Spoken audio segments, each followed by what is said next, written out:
Have you ever wished that you had more stuff so that you could be more generous? I'm a pastor and I love so many of the things that go along with being a pastor, but one thing that does not go along with being a pastor is a lot of money.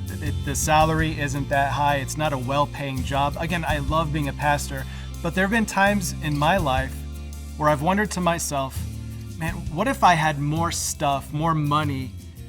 That would allow me to be more generous, wouldn't it? Well, maybe you're at a place in your life right now where you've been thinking some similar things. You could be so much more generous if only you had more money, if only you had more space in your apartment, if only you had more stuff to give away. And maybe you've even been thinking recently about how much more generous you would like to be if only you had more. There's a part of the Bible that really challenged me to think about generosity differently, and I'd love to read it to you because I think it can challenge you also with how you view how you want to be more generous.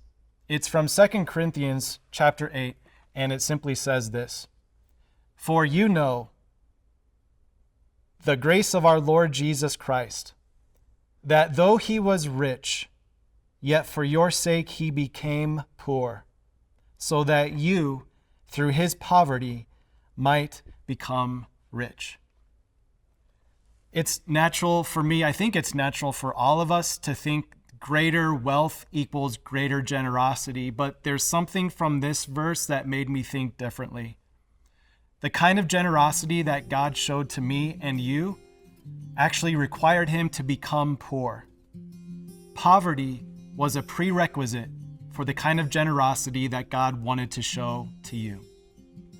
Think about that a little bit as you consider your own place in life right now.